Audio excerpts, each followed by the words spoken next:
Doctor मान धारणा को आज को आसी 4 दिन हो गला ढेंकानाल समान स्थिति देखा मिली ओमसा डाक्तर माने स्ट्राइक रे थिबा बेले को सुरक्षा देवाई पुलिस बंदोबस्त करा जायछि। आमे एडीएम को कार्यालय रहीचु आसतु एडीएम को ठार प्रतिक्रिया नवा जे से तांकर धारणा केबे प्रत्याहार करिवे एवं रोगी सेवा किभଳି सुरखुरे चलिबो से दिगरे सीधा सड़क बुझिबा। आमे वर्तमान रहीचु एडीएम को चैम्बर रे चैम्बर सम्मुख में एडी सुरक्षा जो कर्मचारी मैंने रही से देखो एडीएम को चैम्बर एडीएम नहांती अर्थात तांकर धारणा एबे भी चालू रही जहाँफल कि आम कौन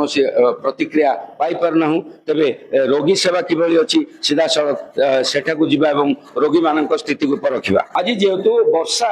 लगी रही रोगी संख्या कम रही किंतु दूर दूरांत रोगी मैंने आसी चिकित्सा आसी कहीपर कि ये अपेक्षा कर रिपोर्ट अपेक्षा कर सीधा सड़क पाखक जीवा। सर कौन कह डॉक्टर जो आसुना जे बापांगर हाथ प्रोब्लेम ऑर्थोपेडिक डॉक्टर पाक आसती देख डॉक्टर तो ना किए कहले सिक्यूरीटी सर कहले ओटी अच्छा बोली डॉक्टर बाध्य ओपीडी देखे आसु टिकेट देखिए इंदीपुर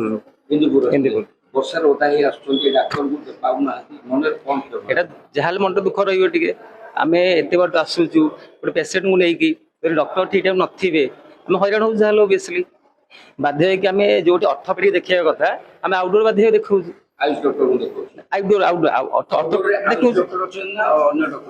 तो आम जानु से मैडम देखिले निश्चित रूपे सर आप ढेंकानाल गुड़िया जो डाक्तर ना असुविधा रोगी सेवा एक्चुअली डॉक्टर न रही प्रॉब्लम है कि गोटे पेसेंट धर दूर दूरांत सीजन रेनी सीजन रे जदि आसी पहुंचे डॉक्टर नथिबे तो प्रॉब्लम तो ऑटोमेटिक हम ना जदि गवर्नमेंट हॉस्पिटल सब असुविधा रही तो से बाध्य कि प्राइवेट को जावाक पड़ो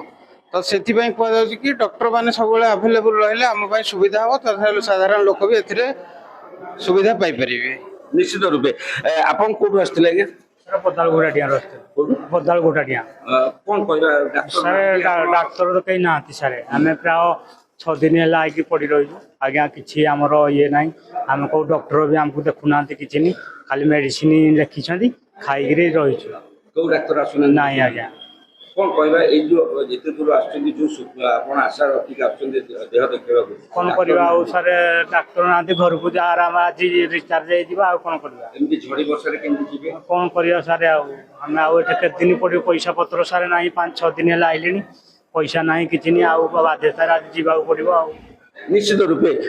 कहीपर कि रोगी मैंने बड़ हंतसंत होती जो भली से चिकित्सा मिलवा कथा मिल पारना ये सब वेटिंग रे अच्छा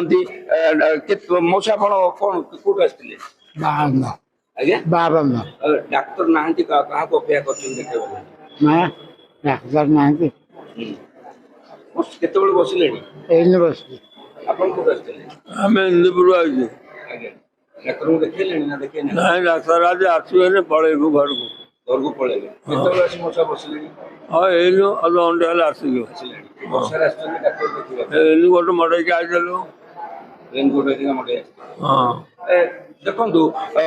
वरिष्ठ नागरिक वृद्ध से माने आसी दूर दूरांत आसी गोटे आशा भरोसा नहीं कि डाक्तर को देखेबे देह चिकित्सा करेंगे किंतु परिताप विषय डाक्तर धर्मघटरे रोगी मैंने कि रूपे हंतसंत होती एठी जड़े भाई बसन माँ एठी जन देह खराब अच्छी माउसी कौन देह हाथ गोटे थरुजे जिमी जिमी करुजे हिंदोल रोड केतबे आसिलानी 6:30 सकाळ सकाळ 6:30 डाक्तर ना देखे पार नहीं ब्लड पाई टेस्ट करबा दिया ब्लड टेस्ट करियो कौन से डाक्तर को देखे ना हाँ देखाई सर देखे आयुष डॉक्टर को देखे तो कौन कहबा डाक्तर जो डाक्तर रहिबा कथा स्पेशलिस्ट डाक्तर नाहंती केमती आपण आशा करछो केते दूर सेडा टिके शीघ्र होई दिया दरकार शीघ्र हबा अच्छा आपण को टेस्ट मुसुआ खाई काटेरी हाँ केतबे आसले मसलिनी 6टा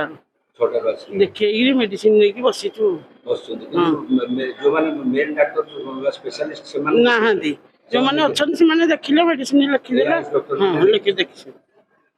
ନିଶ୍ଚିତ ରୂପେ ଆୟୁଷ ଡକ୍ଟରଙ୍କ ପାଖରେ ଯେଉଁ ଦୂର ଦୂରାନ୍ତରରୁ ଆସୁଛନ୍ତି ରୋଗୀ ଆୟୁଷ ଡକ୍ଟରଙ୍କ ପାଖରେ ତାଙ୍କର ଚିକିତ୍ସା କରୁଛନ୍ତି, କିନ୍ତୁ ତାଙ୍କ ମନରେ ଗୋଟିଏ ଅଫସୋସ ରହୁଛି କି ଆମକୁ ଯଦି ଭଲ ଡାକ୍ତର ସ୍ପେଶାଲିଷ୍ଟ ଦେଖିଥାନ୍ତେ, ଆମ ରୋଗକୁ ସେମାନେ ନିଦାନ କରିଥାନ୍ତେ ବା ଚିକିତ୍ସା କରିଥାନ୍ତେ, ନିଶ୍ଚିତ ରୂପେ ଆମ ଶରୀର ସୁସ୍ଥ ହୋଇପାରିଥାନ୍ତା। ତେବେ